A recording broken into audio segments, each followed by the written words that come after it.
ये 5 मिनट में तुम्हारी जिंदगी नहीं बदलेगी, लेकिन ये 5 मिनट तुम्हारे अंदर के उस पुराने इंसान को जरूर मार देगी और वहां से तुम्हारा सबसे बड़ा कमबैक शुरू होगा। मैं तुमसे एक सवाल पूछता हूँ, उसका जवाब तुम खुद से पूछो। क्या तुम सचमुच उस इंसान से खुश हो जो तुम अभी हो? क्या तुम सचमुच वही जिंदगी जी रहे हो जिसका सपना तुमने कभी देखा था? या तुम कई सालों से यही सोच रहे हो कि मैं कभी ना कभी तो बदल जाऊंगा, मैं मेहनत कल करूंगा, पर वो कल कभी नहीं आता। पर इस वीडियो को आखिरी तक देखने के बाद तुम उस इंसान को भूल जाओगे जो तुम अभी हो और तुम तुम्हारे जिंदगी में कमबैक करोगे। आज मैं आपको ऐसे 3 चीजें बताने वाला हूँ जो तुम्हारे अंदर के कमजोर आलसी इंसान को हमेशा के लिए मिटा देगी और तुम्हारे जिंदगी का सबसे बड़ा कमबैक करने में तुम्हें मदद करेगी। चैप्टर 1, अपनी कमियों को एक्सेप्ट करना सीखो। जो इंसान अपनी कमियों से कमजोरियों से भागता है वो इंसान कभी अपनी जिंदगी में डिसिप्लिन नहीं रह पाता। डेविड गॉगिंस एक मैराथन रनर कहते हैं कि मैं भी अपनी जिंदगी में ओवरवेट था, अनडिसिप्लिन था, तो मैंने अपनी कमजोरियों को कमियों को मेरे अंदर ही दबा कर नहीं रखा, बल्कि उनको एक आईने के सामने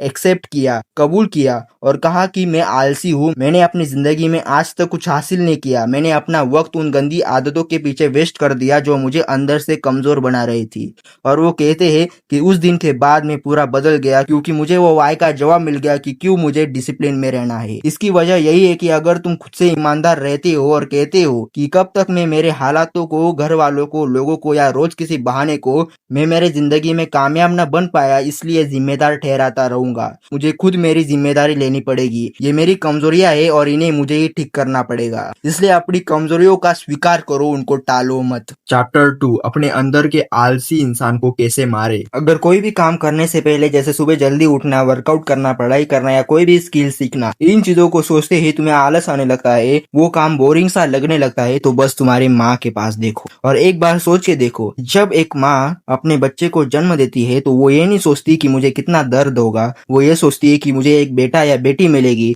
जो मेरे लिए, अपनी माँ के लिए, अपने माँ बाप की अच्छी जिंदगी के लिए कुछ भी कर सकता है या कुछ भी कर सकती है। और तुम सोचते हो कि मुझे काम करने के वक्त आलस आता है, थकान होने लगती है, दर्द होता है। तो एक चीज अच्छे से जान लो कि तुम्हारी माँ के दर्द के आगे तुम्हारा दर्द कुछ भी नहीं है। जो माँ दिन भर अपने घर को संभालने के लिए काम करती है, उसके दर्द के आगे तुम्हारा दर्द और थकान कुछ भी नहीं है। तुम में ये जज्बात होने चाहिए कि अगर मेरे माँ बाप पसीना बहाकर मेरी परवरिश करते हैं तो मुझे भी अपने आलस को छोड़कर, मेरी थकावट को छोड़कर उनके एक एक मेहनत का हिस्सा उनको चुका कर देना है, क्योंकि इंसान को बिना कर्म किए फल नहीं मिलता। चैप्टर 3, लोगों के बारे में सोचोगे तो कभी सक्सेसफुल कमबैक नहीं कर पाओगे। एक बार इमेजिन करो कि तुम रनिंग रेस दौड़ रहे हो पर तुम्हें पता ही नहीं कि वो रेस कहाँ जाकर खत्म होगी, तो क्या तुम उस रेस को जीत पाओगे? नहीं ना। वैसे ही लोग, रिश्तेदार, सोसाइटी तुम्हें उस रेस में दौड़ने के लिए कहते हैं जिसके बारे में तुम्हें 0% नॉलेज हो, और जब तुम उस रेस को जीत नहीं पाते तो वो तुम्हें ट्रोल करने लगते हैं, तुम्हारा मजाक उड़ाने लगते हैं, तुम्हारी सेल्फ रिस्पेक्ट ब्रेक हो जाती है, क्योंकि उस रेस का नाम होता है तुम्हें दूसरों के साथ कंपेयर करना। अगर लोग तुम्हें कहते हैं कि तुम्हें वो करना है जो सब कर रहे हैं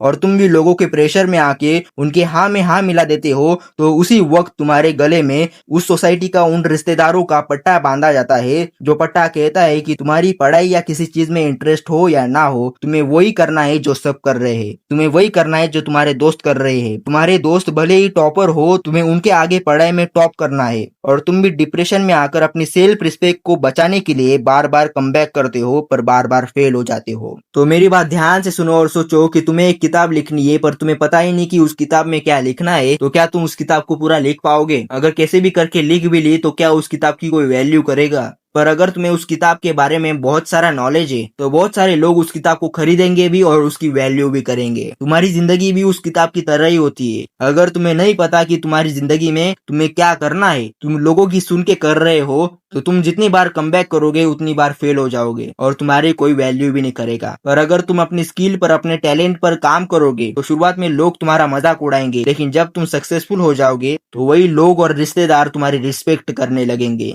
अगर इस वीडियो को देखने के बाद तुम्हारे अंदर थोड़ी सी भी चिंगारी जगी हो तो इस वीडियो को लाइक, चैनल को सब्सक्राइब करके जाना। मिलते हैं अगले वीडियो में, तब तक के लिए गुड बाय।